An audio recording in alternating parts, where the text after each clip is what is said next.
The Cabinet Secretary for Sport, Hassan Wario, is just back from Lausanne, Switzerland, where he held a meeting with the International Olympic Committee IOC, together with the National Olympic Committee of Kenya President Kipchoge Keino.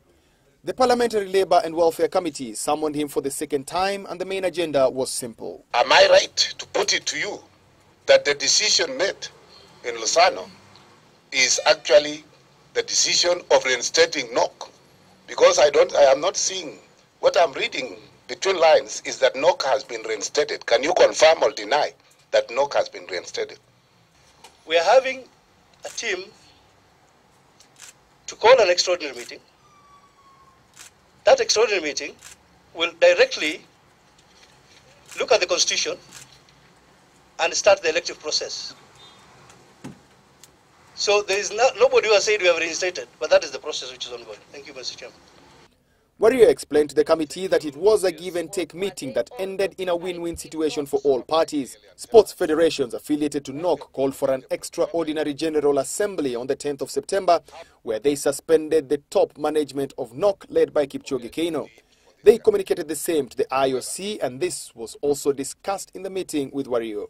I think 19 out of 21 federations that are affiliated to NOC came out strongly and said they wanted elections before the end of this year.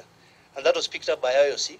Wario says that according to the IOC, the federations did not follow the NOC constitution in calling for the extraordinary General Assembly that suspended the officials.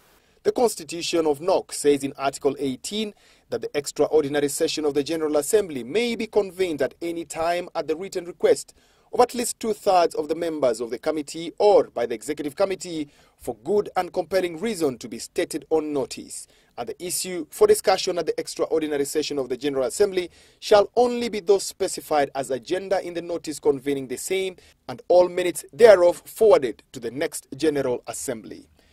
The federations say they had more than two-thirds of the federations in their written request. For Wario, this is inconsequential, as what is important is moving forward.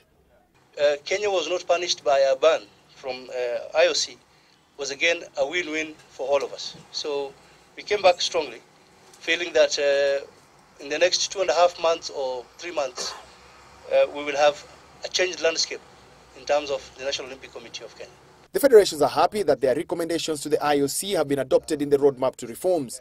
The only contentious issue now is that they insist the assembly was called in accordance to the Constitution and their resolutions are binding.